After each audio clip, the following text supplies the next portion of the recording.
I am standing outside the Moreland Civic Centre in Coburg in Melbourne. To this day, this project remains one of the most significant ESD projects in Melbourne.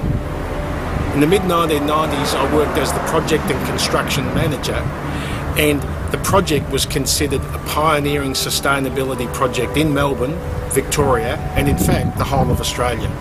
Its significance is very relevant to us today as a means of really understanding the considerable value and role that sustainability plays in our everyday lives.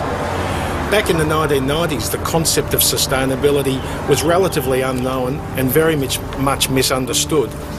In fact, living and building sustainably was only just starting to filter into our thinking and conversations, and there were only a handful of advocates and true believers.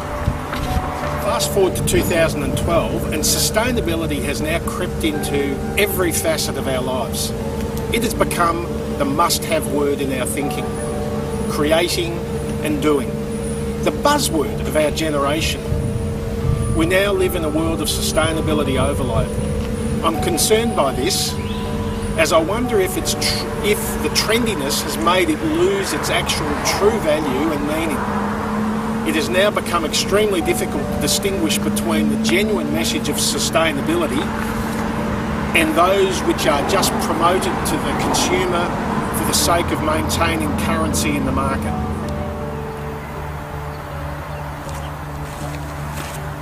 What I mean by this is probably best represented by the large-scale housing developments on our urban fringes, the urban and medium-density housing in our inner suburbs, and the multi-storey apartments within our inner cities.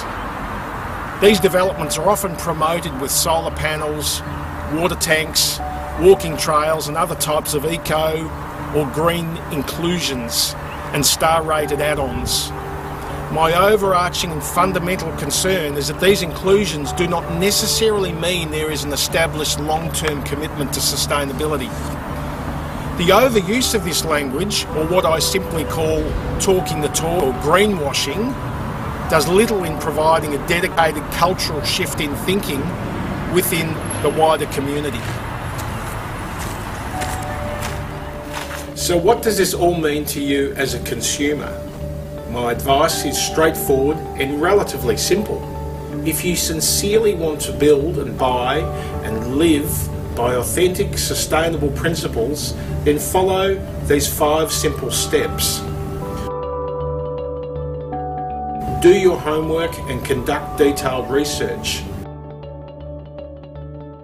Secondly, educate yourself and increase your knowledge.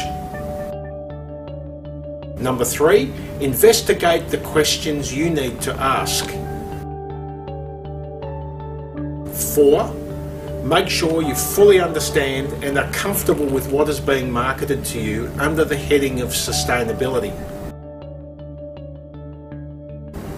And finally, if you're not fully satisfied, explore your options. The property and development industry has a collective obligation to safeguard the genuine principles of sustainability.